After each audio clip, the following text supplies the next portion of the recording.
Irmãos, vamos abrir a palavra de Deus. Abra sua Bíblia no livro de Daniel. Daniel capítulo 8. Vamos orar. Senhor Deus, neste momento nós iremos estudar a Tua palavra, Senhor. Que Tu venha abrir as nossas mentes e os nossos corações, para que nós possamos entender com sabedoria vinda de Ti. Nos ajuda, nos abençoa, ser com cada um de nós nesta tarde, nós Te rogamos por Jesus. Irmãos, eu confesso que quando eu era pequeno, eu tive o privilégio de nascer nessa igreja, e eu olhava para esse gráfico aqui,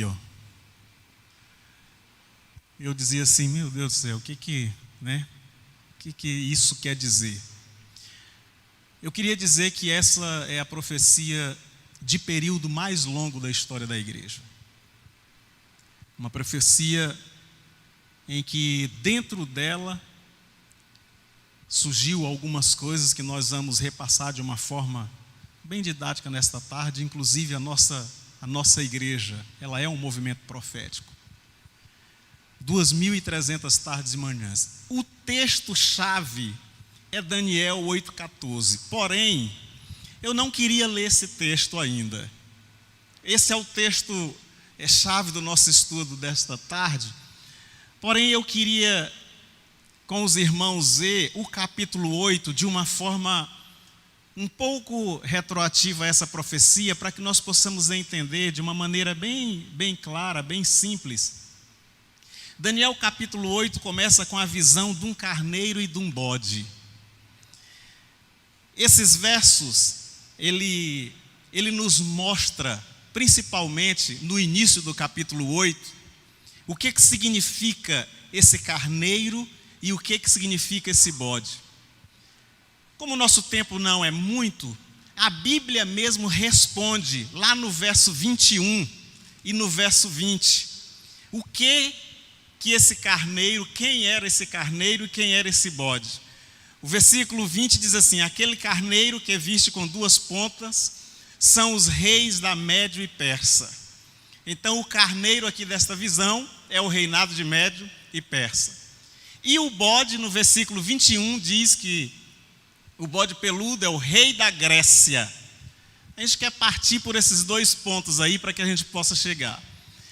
Então, o carneiro simbolizava a Médo-Persa e o bode simbolizava a Grécia. Só que dentro dessa profecia, no início do capítulo 8 aqui, quando nós lemos, diz que eles brigavam entre si e o bode prevalecia. Então, vamos começar a entender a profecia um pouco antes de chegar no versículo 14. Então, o reino da Média-Persa e o reino da Grécia começaram a brigar, e nesta briga, o reino da Grécia, então, prevalecia. Porém, no 8, versículo 5, diz que, e estando considerando, eis que um bode vinha do ocidente sobre a terra, sem tocar no chão, e aquele bode tinha uma ponta notável entre os olhos. O versículo diz que o bode vinha quase que voando, e ele tinha uma ponta. Como esse não é o tema do nosso estudo, eu quero só recapitular um pouco para que a gente possa entrar no versículo 14. Esse bode é representado, todos nós sabemos, por Alexandre o Grande, que durante 32 ou 33 anos avançou no seu império de uma forma assim, muito rápida. É por isso que aqui diz que nem tocava no chão. Mas com 32, 33 anos, faleceu. Porém, no versículo 6 fala que ele brigava, esse bode e esse carneiro brigavam os dois. E no versículo 7 diz que esse bode feriu o carneiro. E no versículo 8 diz então que no ímpeto de sua força ele se engrandeceu de uma maneira muito rápida, mas foi quebrada a sua ponta. Ou seja, com 32 anos, 33 anos, Alexandre faleceu. E a profecia diz que em seu lugar surgiram 4 pontas, ou 4 ventos. No seu lugar surgiu 4 reinos, que nós podemos então considerar que são seus 4 generais, Ptolomeu, Seleuco, Cassiano e Licímaco.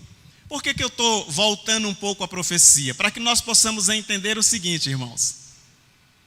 Por que Daniel começa com a visão de um bode e de um carneiro? Agora vamos voltar um pouco ao sistema do santuário antigo. Esses dois animais, eles eram usados no serviço do santuário na época de Moisés. O bode e o carneiro. Então, como o anjo queria mostrar para Daniel uma visão com relação ao santuário, então é por isso que nós começamos aqui a mostrar os animais que eram usados no sistema sacrificial. Então, dentro desta visão, os 4 chifres caíram, os 4 generais de Alexandre também caíram, e no versículo 9 diz que surgiu uma ponta pequena, que foi um outro poder. Esse chifre pequeno, nós estudamos ele na profecia de Daniel, capítulo 7, é por isso que eu estou só recapitulando, onde principalmente no versículo 25 diz que esse chifre pequeno, ele continuaria em mudar as leis, os tempos e jogar a verdade por terra. E nós sabemos quem representa então esse chifre pequeno, que é Roma papal. Porém, eu queria, quase chegando agora no nosso estudo, dizer o seguinte: qual era o objetivo desse chifre pequeno? Fazer com que todo o serviço do santuário fosse agora jogado por terra. E qual era o serviço do santuário? Aí sim nós vamos agora para o versículo 8 do capítulo, o versículo 11 do capítulo 8 de Daniel. Diz assim: principalmente no versículo 11 e 12: se engrandeceu até o príncipe do exército, e por ele foi tirado o contínuo sacrifício, e o lugar do seu santuário foi lançado por terra.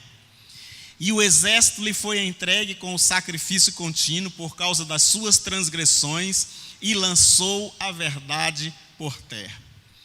Esse versículo é um versículo que exemplifica o que o chifre pequeno de Daniel 7, principalmente no versículo 25, qual era o objetivo dele? Era atacar o santuário. Ele iria substituir todos os emblemas do santuário. Sabe quais são os emblemas que nós conhecemos?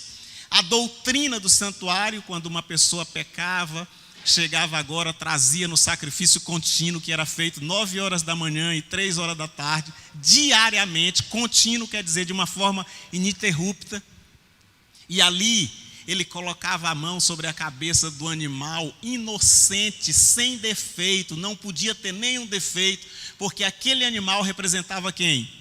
Cristo Jesus. E ali ele confessava os seus pecados, era então imolado aquele animal, e aí o sacerdote vinha com o sangue, entrava no lugar santo, e ali intercedia pelo povo, e uma vez por ano, o sumo sacerdote atuava então no Yom Kippur, onde nós vamos chegar mais para frente da palestra. Só que no versículo 11 aqui, com o chifre pequeno, que nós estudamos em Daniel capítulo 7 principalmente, tudo isso foi abolido, porque o objetivo dele era tirar todos aqueles emblemas. E aí começou, nesse período, que foi um período que vocês estudaram pela manhã, que é o período das 7 igrejas, em que foi substituído, e a pessoa agora, quando pecava, não mais oferecia dentro do período das 7 igrejas cordeiro, mas ali ele levava o seu pecado para um homem, e o homem perdoava os seus pecados, tirando toda a doutrina do santuário levítico. Agora, há algumas pessoas que gostam do nome confissão auricular. O que é isso? É que através do sacerdote começou agora um homem a conceder perdão, e todo o trabalho do santuário levítico foi jogado por terra. Há um detalhe interessante do chifre pequeno, é que no versículo 11 ele fala que foi tirado o contínuo sacrifício, e no lugar do santuário foi lançado por terra, ou seja, a doutrina do santuário foi lançada por terra. E no versículo 12 diz assim: e começou agora um período de transgressões, e a verdade foi lançada por terra, e prosperou, e tudo isso prosperou. Então, dentro desse contexto, aparece um anjo no versículo 13, que diz assim: e depois ouvi um anjo, que falava para um outro anjo. E esse anjo dizia então: até quando vai durar isso, gente? Umas palavras que a gente possa entender, né? Até quando que esse pecado vai perdurar? Que essas pessoas vão continuar mudando tudo que era verdadeiro, onde o trabalho do santuário foi então deturpado, e agora os sacrifícios, as transgressões assoladoras, e agora o santuário e todo o seu exército estão sendo pisados. No versículo 13 fala.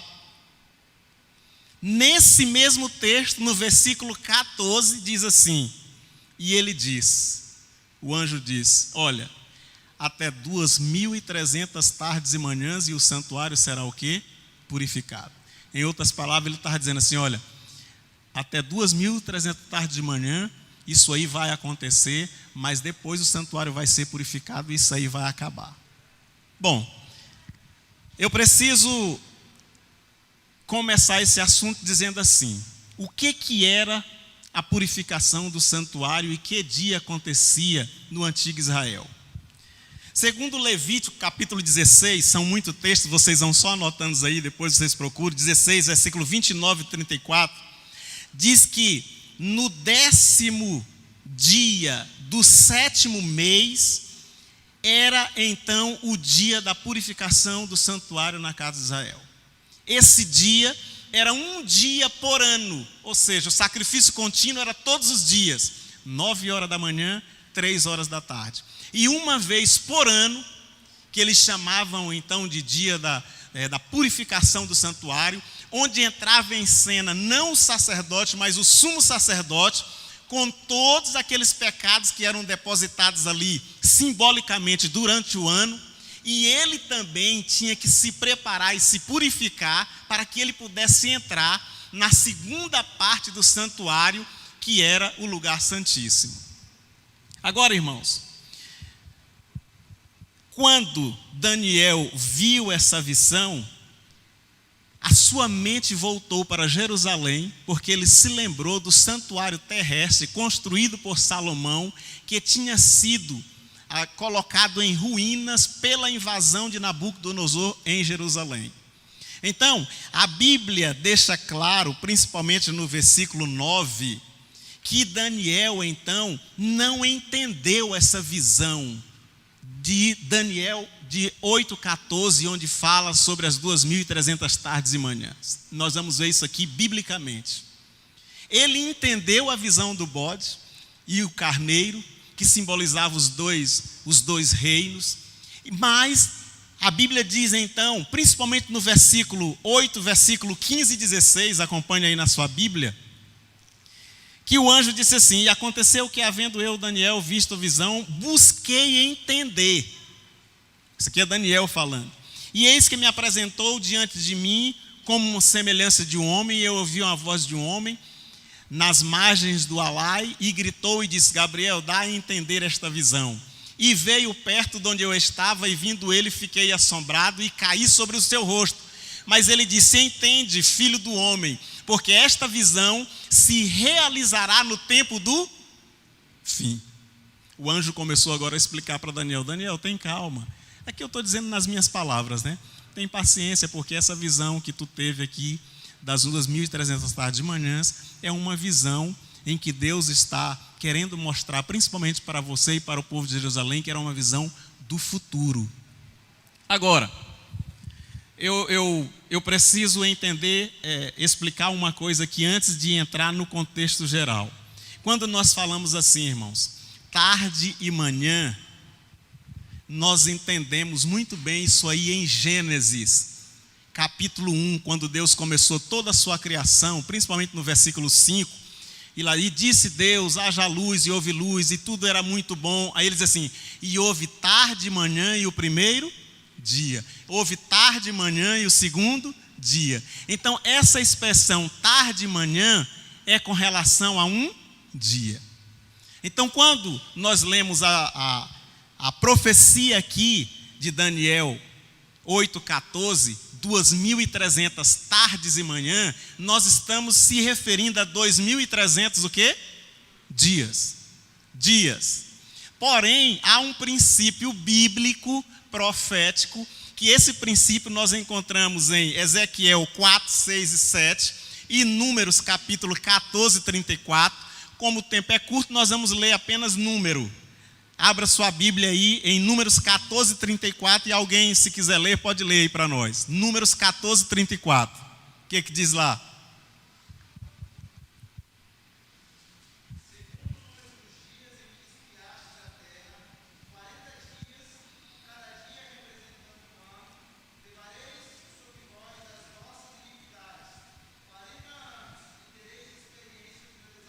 Pronto, vamos explicar de uma forma aqui bem rápida. O povo foi espiar a terra prometida e chegou com um relatório muito ruim, desanimando o povo.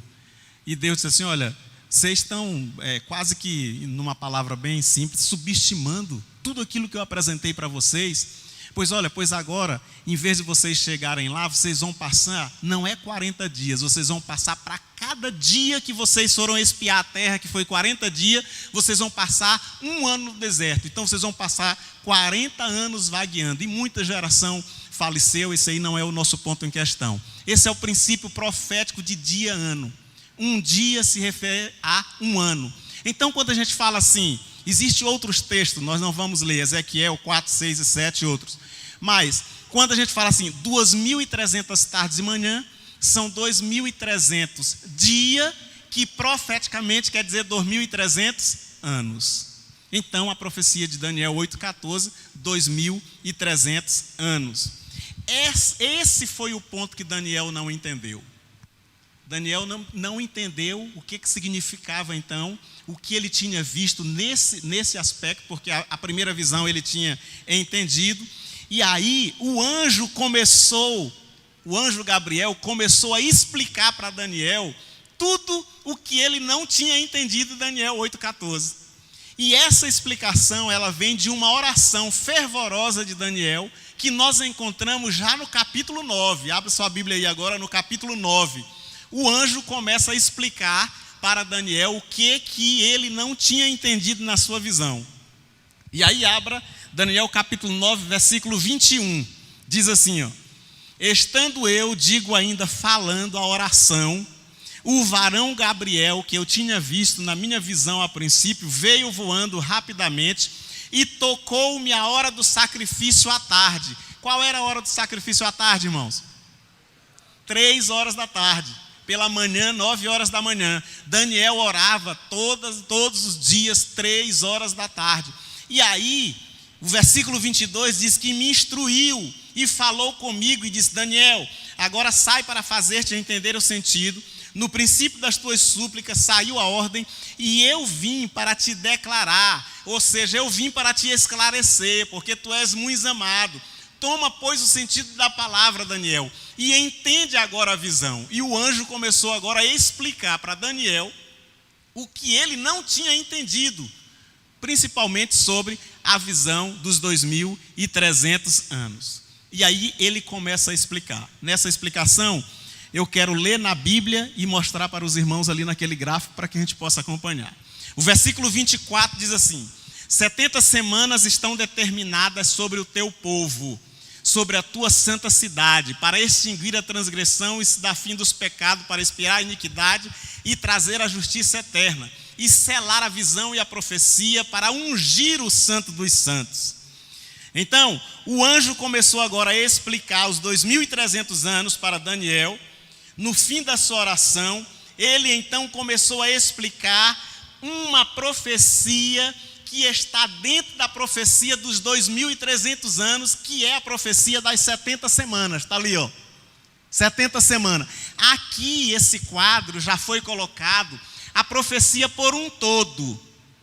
70 semanas e mais 1.810 anos. E aqui tem seu início e seu fim. Porém, eu queria me privar agora nesse primeiro ponto, no versículo 24, onde ele fala que 70 semanas estão determinadas. Em outras traduções, assim, estão cortadas, porque várias coisas vão acontecer nesse período, como a gente vê ali, ó. As 70 semanas, ela foi dividida em 7 semanas, 62 semanas e 1 semana. Somando tudo dá 70. Porém, ele falou que na última semana ela seria então dividida ao meio. Mas vamos com calma. Eu vou tentar colocar aqui de uma forma que a gente possa entender. Cortadas, eu já falei determinadas porque são cortadas. Então, se a gente já sabe que a profecia dos 2.300 anos iria começar nas 70 semanas e que a profecia das 70 semanas ela está dentro da profecia dos 2.300 anos, resta agora só uma coisa: é a gente saber quando é que iria iniciar a profecia das 70 semanas e a profecia dos 2.300 tardes e manhã. E agora? Quando é que vai iniciar? Então vamos ler agora o versículo 25. Diz assim, sabe e entende que desde a saída da ordem para restaurar e edificar Jerusalém. Então o anjo está dizendo para Daniel que essa profecia das 70 semanas, que ela é o início da profecia de 2.300 anos, ela vai iniciar na saída da ordem para restaurar e edificar Jerusalém. Daniel estava em Babilônia, tinha sido exilado, Nabucodonosor tinha deixado em ruínas o templo de Babilônia, e agora o anjo para ele está dizendo, olha, quando sair a ordem para restaurar Jerusalém, começa então as 70 semanas, que é a primeira parte da grande profecia de 2.300 anos. Aí quando foi que saiu essa ordem? Eu vou dar só o texto, depois vocês procuram. No livro de Esdras, no capítulo 7, versículo 12 a 26, no ano 457, sai a ordem para a restauração de Jerusalém. Embora essa ordem tinha sido autorizada por Ciro em outros anos, mas a ordem definitiva, autorizando o povo a sair e reconstruir a cidade de Jerusalém, saiu no ano de 457. Então, se nós temos ali já, no início da profecia, a data inicial dos 2.300 anos e das 70 semanas, então o ano que iniciou essa profecia foi o ano que saiu a ordem para reconstruir Jerusalém, que foi o ano de 457. Agora vamos entender uma coisa. Então, 457 saiu a ordem para restaurar Jerusalém. Bom, nós entendemos já que o princípio dia, ano, profeticamente. Então, no ano 457, o anjo disse então que 70 semanas seria determinada para o povo de Israel. Deixa eu explicar uma coisa aqui, irmãos. Essa primeira parte da profecia, ela foi destinada especificamente ao povo judeu, ao povo de Daniel. Deus dando uma oportunidade para o seu povo como nação, para que eles pudessem se arrepender. Qual foi o período que Deus deu para eles? 70 semanas. Que se um dia é um ano e uma semana tem 7 dias, 7 vezes 7, 49. Então Deus deu para o povo judeu 490 anos. Está bem aqui embaixo. 70 semanas, 490 anos. Aqui está cortado já, determinadas. Por que nós pedimos para colocar esse quadro aqui? Na primeira semana, depois que saiu a ordem, 7 semanas depois, ou seja, 49 anos, no ano de 408, Jerusalém foi reconstruído. Então passou a primeira semana. No ano 408 se encerrou a primeira semana de 7 dias e os 49 anos. 7 vezes 7 são 49.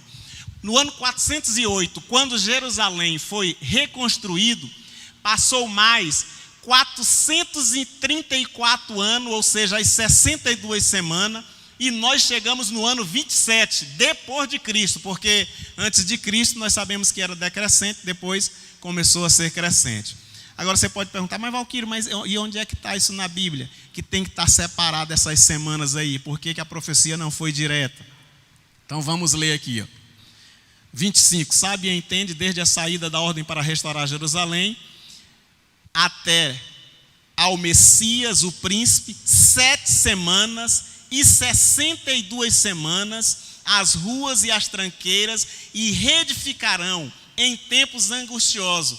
E depois das 62 semanas será tirado o Messias, e não será mais o povo, o príncipe que há de vir destruir a cidade, o santuário e o seu fim, como uma indução, e até o fim haverá guerra, então determinadas e assoladas. O versículo 27, e ele firmará um concerto com muitos por 1 semana, e na metade da semana fará cessar o sacrifício e a oferta de manjares sobre as hadas, as abominações, e virá o assolador, e isso até a consumação. Em outras palavras, o anjo estava dizendo para Daniel que determinada seria 7 semanas, 62 semanas e depois 1 semana. E ele fala que nessa última semana, na metade, iria acontecer o que nós vamos ver biblicamente dentro da profecia. Então, os 490 anos está dividido assim: 7 semanas, 62 e mais 1. Agora, vamos ver o que aconteceu em cada época dessa aí. No ano 408, Jerusalém foi reconstruído. 408. No ano 434 anos depois, no ano 27, o que foi que aconteceu no ano 27? Isso aí nós sabemos. O que foi que aconteceu no ano 27? Cristo foi batizado. Algumas pessoas falam assim: por que Cristo foi batizado? Aí umas gostam de dizer assim: não, é para dar o exemplo, né? Eu gosto de dizer assim, irmãos, porque estava baseado já, profetizado na profecia. O texto diz então que no ano 27, aqui nós entendemos, Cristo foi então batizado, né? Abra sua Bíblia em Lucas capítulo 3, versículo 21. É bom a gente ler esse texto. Lucas capítulo 3, versículo 21. Se alguém encontrar, pode ler aí.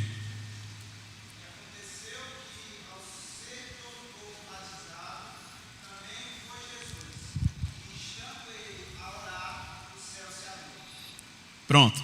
Então nós encontramos aí no capítulo, em Lucas, no ano 27, Cristo sendo batizado. Quantos anos Cristo tinha quando foi batizado? Quantos anos? O próximo versículo já diz, 30 anos. Então, quando Cristo foi então batizado, se passou então as 62 semanas, Cristo foi ungido no seu batismo.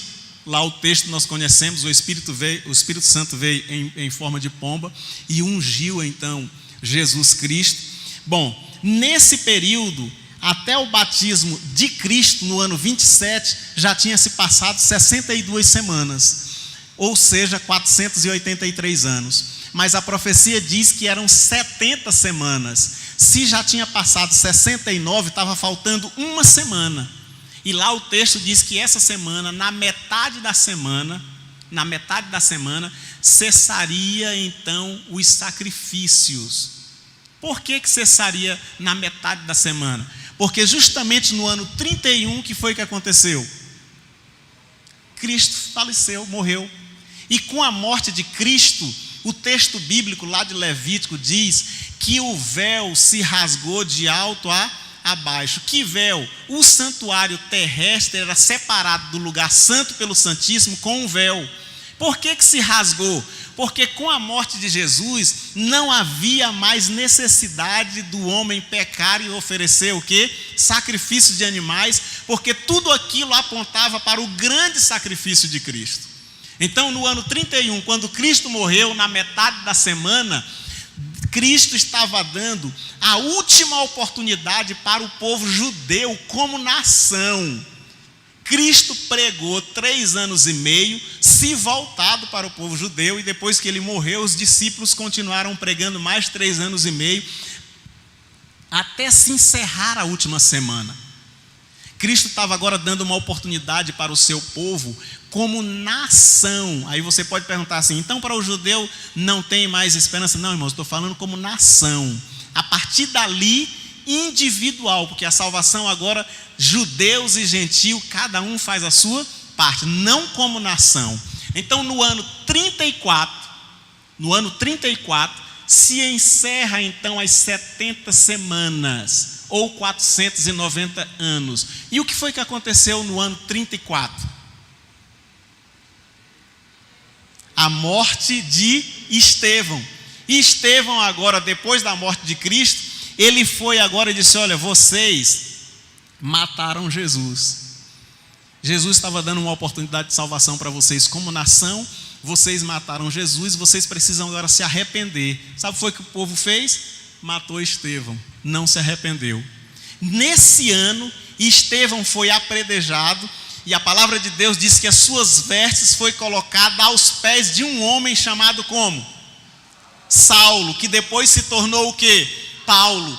E começou agora, depois do ano 34, não mais um apelo para a nação judaica, mas um apelo para todos nós, porque o ministério de Paulo foi mais voltado para os gentios. Nesse ano 34, Estevão, então, acabou a oportunidade de Israel como nação, neste ano 34, não como indivíduo. Agora, a profecia é 2.300 tardes e manhã. Aqui, ou 2.300 anos. Aqui nós temos 490 anos, que corresponde às 70 semanas. Resta então quantos anos? 1.810 anos.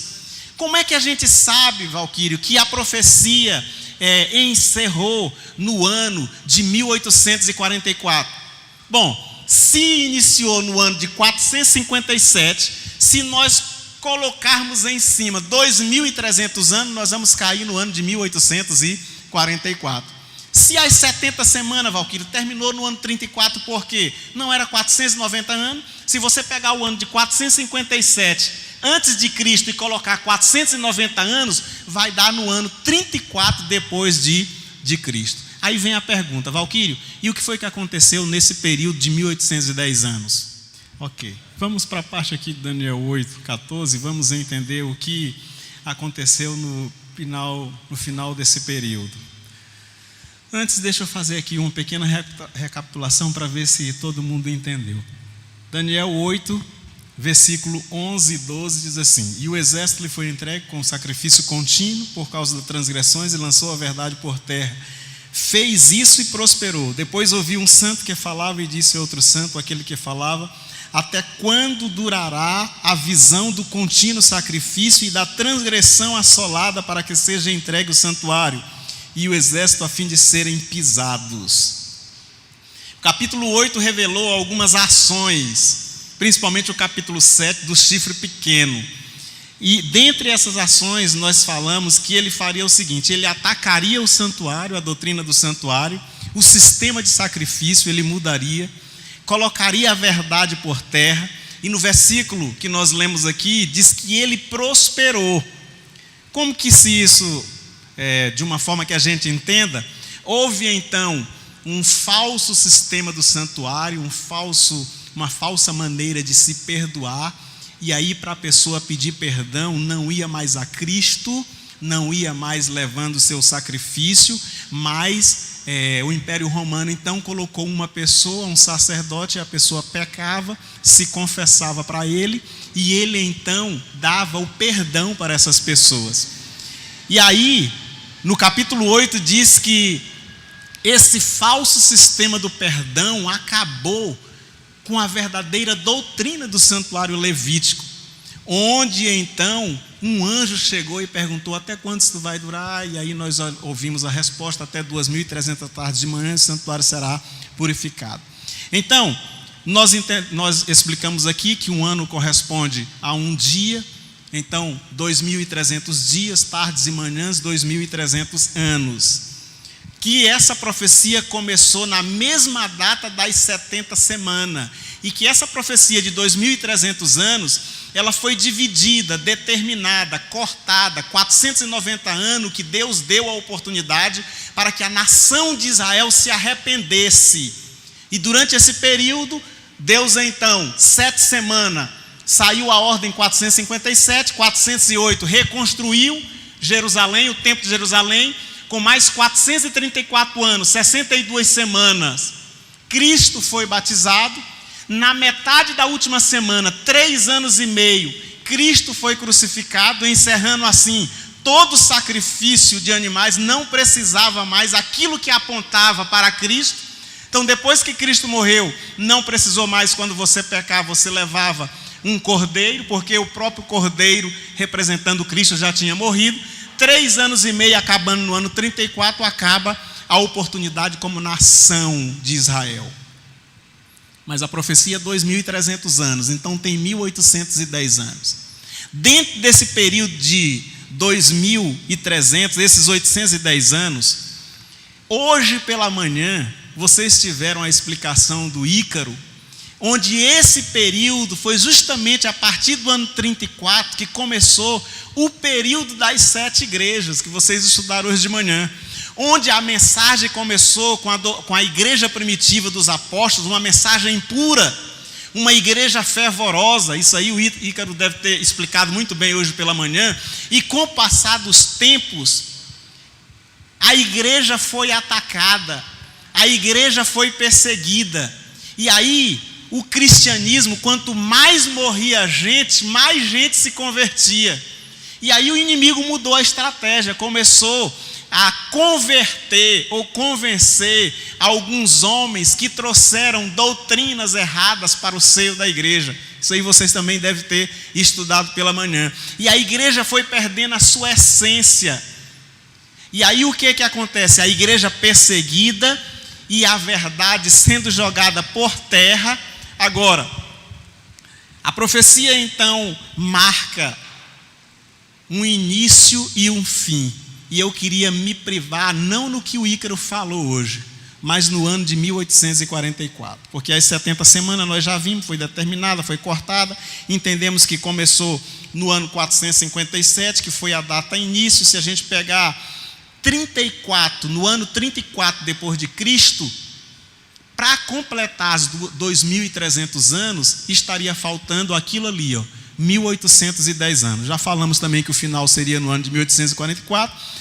Agora deixa eu explicar uma coisa aqui para vocês, irmãos. Para a gente entender a doutrina da purificação do santuário celestial, nós precisamos entender um pouquinho como era que funcionava a purificação do santuário terrestre. Então eu vou passar aqui de uma forma bem rápida, dando os textos. A Bíblia está dizendo claramente que o santuário celestial seria purificado no ano de 1844. Vamos nos lembrar agora do santuário terrestre. Que dia é que era o Yom Kippur, ou a purificação do santuário terrestre?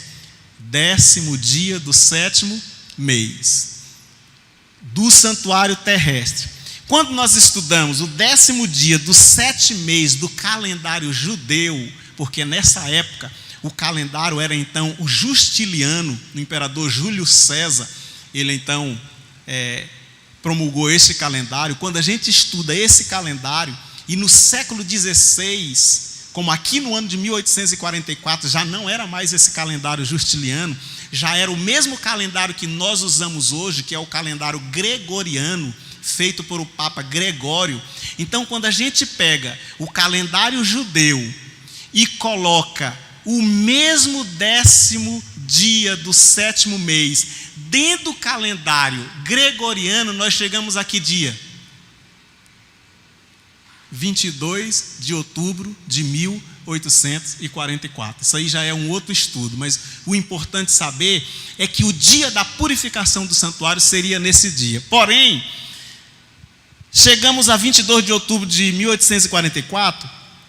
22 eu vou já dizer por que nós comemoramos 22. É até uma data bem agraciada por nós, porque ontem nós completamos 177 anos de juízo investigativo, amém? 22 de outubro de 2021. Se você pegar 2021, 1844, dá 177 anos de juízo investigativo. Agora, a pergunta é a seguinte, irmãos: como eu não vou falar desses 1810 anos, porque o Ícaro já falou muito bem, foi até o ano 1798, com a última igreja acabando em Laodiceia, em 1844, no tempo do fim. A pergunta que nós gostaríamos de fazer é o seguinte: o que foi que aconteceu então com a purificação do santuário? O que significa na profecia 22 de outubro de 1844? Esse dia aponta para dois eventos, um no céu e outro aqui na terra. No céu, aponta então que Cristo iniciaria uma nova fase no santuário celestial. Por que uma nova fase? No ano 31, quando Cristo morreu e quando ele ressuscitou e que ele foi para o céu, até o ano de 1844, ele ficou no céu em qual lugar? Do santuário? Lugar santo. Nós estudamos a isso aqui, que o santuário terrestre tinha o sacerdote que ficava no lugar santo e o sumo sacerdote que uma vez por ano ele entrava no lugar santíssimo. Então, do ano 31 até o ano de 1844, ele então intercedeu no lugar santo. Só que em Levítico 16 mostra todo o processo do santuário. Tinha outro homem que atuava no dia da expiação, que era o sumo sacerdote. A Bíblia, irmãos, e o Espírito de Profecia diz que esse sumo sacerdote, quando ele ia fazer intercessão e entrar no lugar santíssimo, ele tinha que se purificar por várias semanas. Ele mesmo, ele não poderia entrar ali com pecados. E aí ele levava, então, era um dia de juízo. Todas as pessoas ficavam esperando aquele dia. Era um dia que eles tinham certeza que seus pecados iriam ser perdoados. Só que há um detalhe interessante. O sumo sacerdote, ele entrava no Santo dos Santos para a purificação do santuário, e nesse dia acontecia uma coisa no santuário terrestre, que era a purificação do santuário. E lembra do que Deus falou para Moisés, que a cópia do santuário terrestre era a mesma o que estava lá no céu. Isso quer dizer o quê? Que no santuário celestial também existia o lugar santo e o local santíssimo. Então, Cristo passou do ano 31 até o ano 1844 no lugar santo, sendo sacerdote. Quando foi no ano de 1844, ele então ocupou o lugar santíssimo, ocupando a função também de sumo sacerdote. Alguns chamam isso até de função dupla que Cristo exerce, tanto de sacerdote como de sumo sacerdote, restaurando ali, purificando o santuário. Então, no ano de 1844 aconteceu duas coisas, uma no céu e outra na terra. No céu, Jesus muda o que ele estava fazendo no santuário celestial. E na terra, irmãos, surgiu uma igreja reparadoras de brecha para colocar agora, ou seja, levantar todas as doutrinas que o chifre pequeno tinha colocado por terra. E essa igreja, com o nome de igreja remanescente, nós podemos chamar assim, nós vamos ver as características dessa igreja. Então, o interessante é que agora, depois de 1844, como sumo sacerdote, Cristo começou a atuar no ministério de juízo. E Estevão viu isso quando estava sendo crucificado. Abra sua Bíblia no livro de Atos, capítulo 7, versículo 55. Atos, capítulo 7, versículo 55. Olha que Estevão viu. Mas ele, estando cheio do Espírito Santo, fixando os olhos no céu, viu a glória de Deus e Jesus que estava à direita de Deus. Estevão teve uma visão quando estava sendo ali apedrejado e viu. E o último discurso que Estevão estava pregando ali, ele falava então, e ele viu a purificação do santuário, que era um dia de juízo. E Cristo no céu começaria então uma nova obra. O que o chifre pequeno fez? Jogou a verdade por terra, ou seja, a lei de Deus por terra. Isso aí nós vamos estudar já numa outra profecia de Daniel, capítulo 7, talvez num outro momento. E agora surgiria a igreja que restauraria, a partir de 1844, tanto a lei de Deus, porque essa igreja estava no deserto. Por que no deserto, Valquírio? Vocês estudaram hoje pela manhã que a igreja foi perseguida e a igreja teve que fugir. A igreja agora teve que procurar manter a palavra de Deus a todo custo.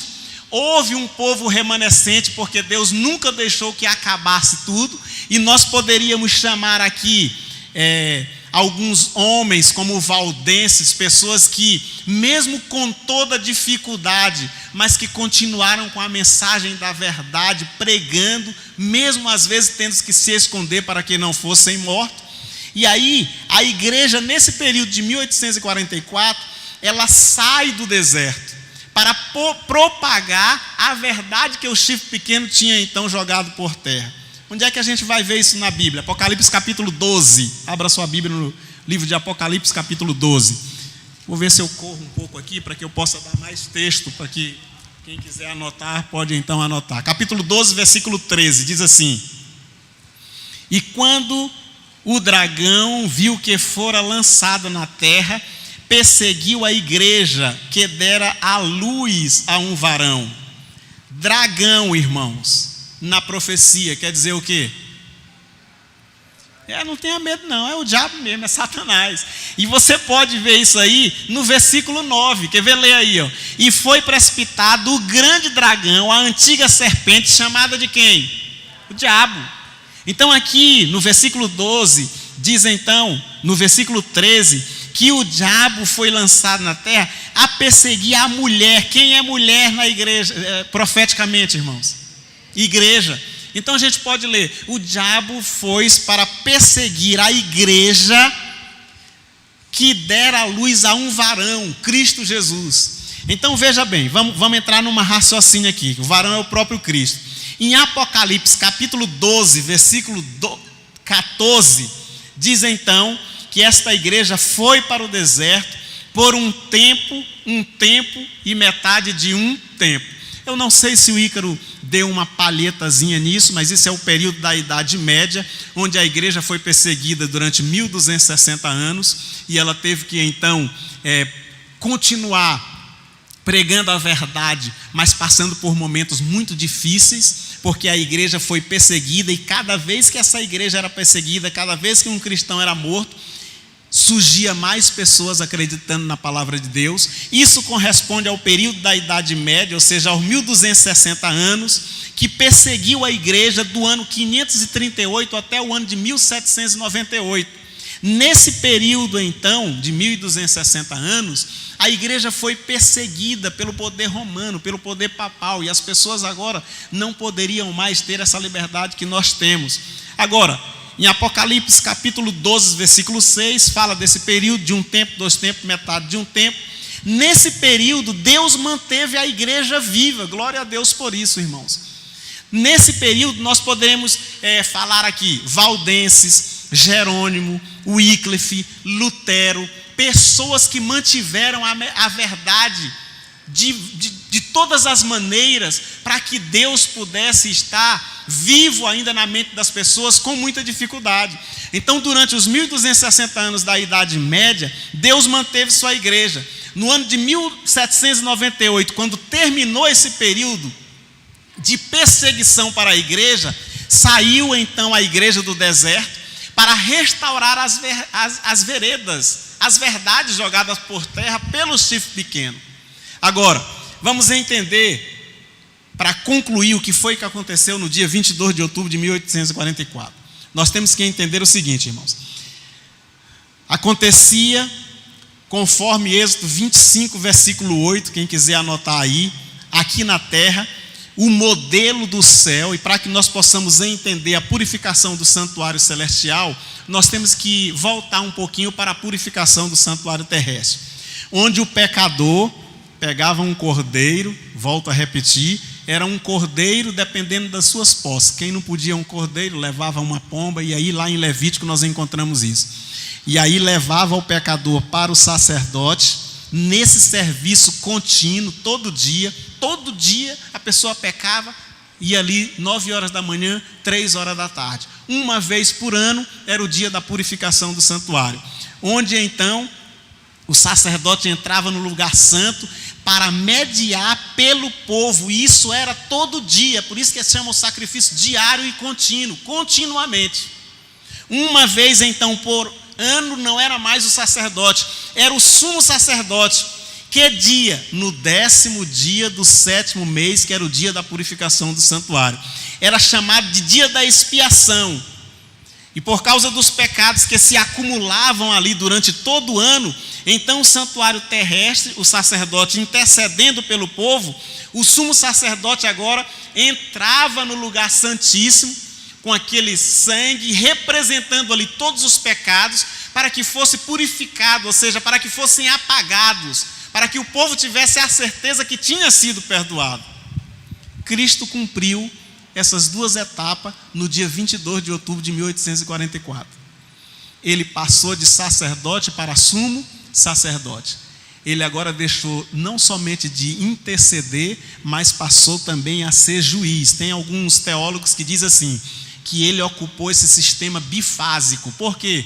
Que o sacerdote no tempo de Levi era no tempo de Israel. O sumo sacerdote era outra pessoa, mas Deus ocupou essas duas funções através de Cristo. Cristo era o nosso sacerdote e a partir do dia 22 de outubro de 1844 ocupou a função de sumo sacerdote. Ele deveria atuar como sumo sacerdote. Agora, quando que atuou como sacerdote? Quando ele foi ao céu, nós já explicamos aqui. Desde o ano 31, quando ele morreu, até o ano de 1844, Cristo atuou no santuário celestial como nosso sacerdote. A partir desse período que a gente já leu, que Estevão viu ele lá no céu, na glória de Deus, até o ano de 1844, depois do ano de 1844 ele passou a ser sumo sacerdote. E agora ele começa a atuar como sumo sacerdote, não só intercedendo, mas julgando o povo. Começou a obra de juízo. O juízo de Deus começou então no ano de 1844, no final da profecia de 2300 tardes e manhã. E agora, quando é que vai terminar essa obra de Cristo no santuário celestial? Quando é que Cristo vai sair do santuário? Quando é que ele deixa de ser o sumo sacerdote para ser o Rei dos reis e Senhor dos senhores? Quando é que termina esse juízo? Quando é que Cristo vai sair do santuário celestial? Lá em Apocalipse capítulo 15, abra sua Bíblia. Apocalipse capítulo 15, no versículo 5, diz assim, ó: Depois disso olhei e eis que o templo do tabernáculo do testemunho se abriu no céu. E os 7 anjos que tinham os 7 pragas saíram do templo vestidos de linho para o resplandecente, cingido com cinto de ouro pelos peitos. E um dos 4 animais deu aos 7 anjos 7 salvas de ouro, cheias da ira de Deus, que vive para todo sempre. E o templo encheu-se com o fumo da glória de Deus e do seu poder. E ninguém podia entrar no templo até que se consumasse as 7 pragas. Então, quando é que Jesus vai deixar o santuário? Quando é que termina a obra do juízo? Ele vai terminar quando for enviado as 7 pragas sobre a terra. E aí, em Apocalipse 16, nós temos aí quase que contando quais pragas serão essas. Então, o trabalho de Cristo, que começou em outubro de 1844, vai terminar quando as 7 pragas, então, forem descidas para a terra. Antes dele descer, ele vai derramar, antes dele sair do santuário, vai ser derramado as 7 pragas sobre os ímpios, de acordo com Apocalipse 16. Só que além de um evento no céu, aconteceria também um evento na terra. Qual é o evento na terra? A igreja remanescente de Deus, a partir do ano de 1844, saía das cavernas para restaurar as verdades bíblicas jogadas por terra pelo chifre pequeno. Então fica a pergunta: qual foi a igreja que surgiu em 22 de outubro de 1844?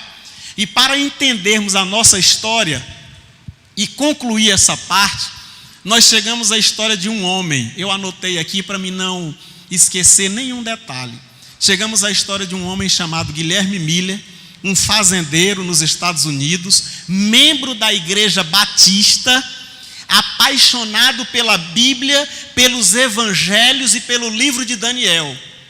Este homem chegou a estudar o livro de Daniel com tanto afinco, e quando chegou nas 2300 tardes e manhãs, Esse homem então estudou 8 anos esse verso, 8 anos estudando sobre o santuário, sobre a purificação do santuário, Guilherme Miller. E aí ele chegou a uma conclusão, que o santuário que seria purificado não era o santuário celestial, mas era o santuário terrestre com a volta de Jesus. E aí, irmãos, no fim dos 2.300 anos, ele então começou a divulgar essa mensagem que Jesus iria voltar, que o final dessa profecia, na purificação do santuário, ele entendeu que seria a volta de Jesus, o santuário terrestre. E outras pessoas começaram a estudar com Guilherme Miller. Outras pessoas de outras denominações começaram a estudar esse assunto da volta de Jesus. E ele então começou a pregar essa mensagem. Agora, Guilherme Miller dizia que seria por volta de 1843 ou 1844 que o santuário seria purificado. Mas um homem chamado Samuel Snow, estudando diligentemente com ele, esse homem chegou a uma conclusão de que Jesus voltaria e que o santuário seria purificado no dia 22 de outubro de 1844.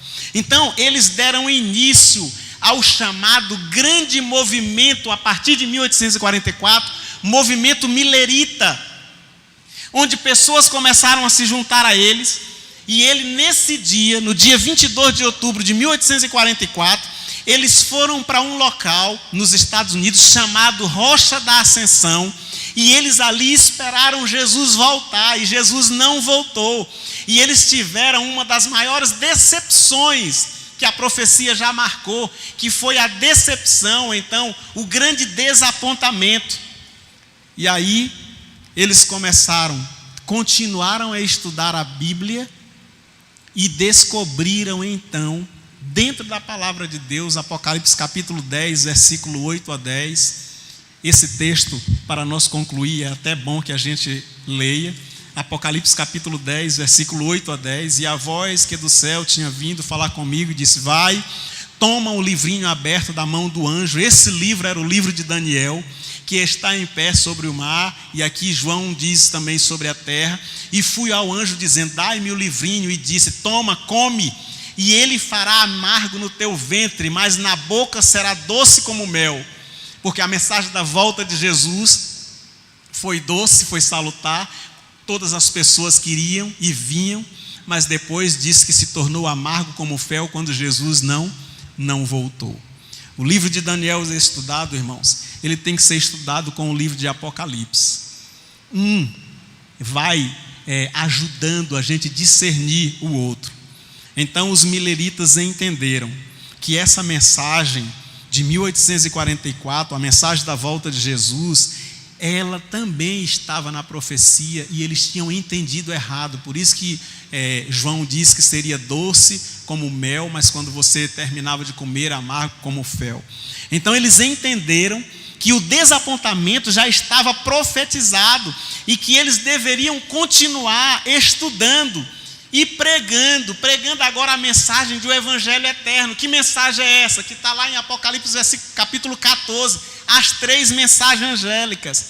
Mas com o desapontamento, irmãos, o movimento se dividiu em 3 fragmentos. Vamos falar isso aqui para concluir.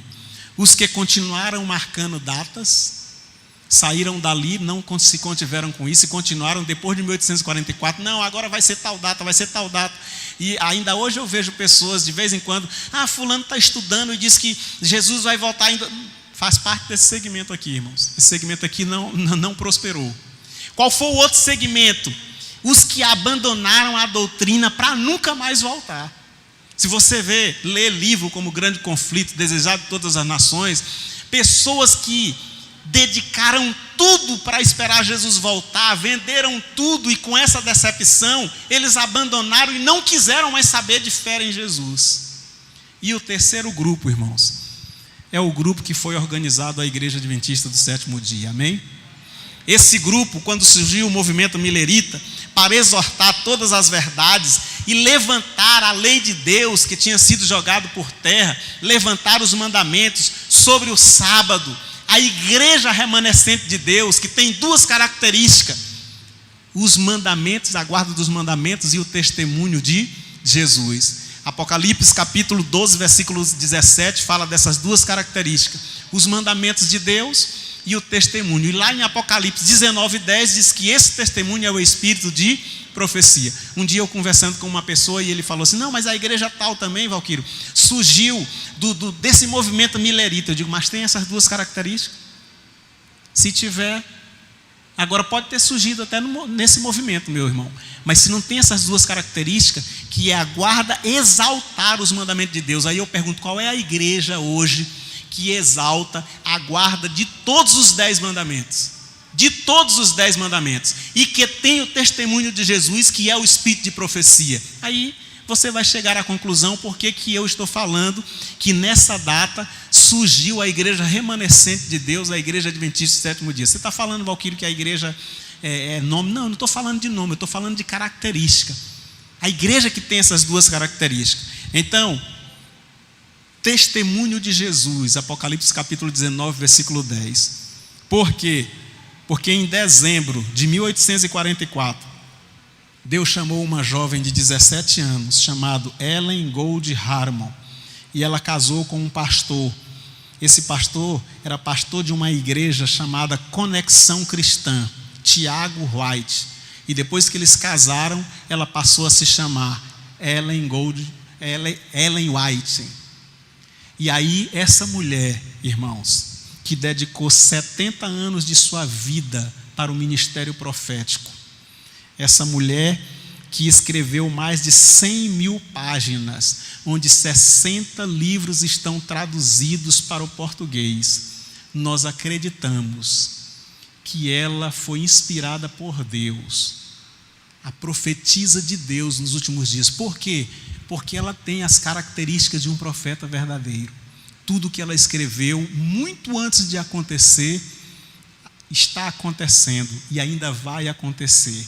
Então nós acreditamos que as orientações da irmã White, sem dúvida alguma, ela é uma das profetisas do Senhor dos últimos dias.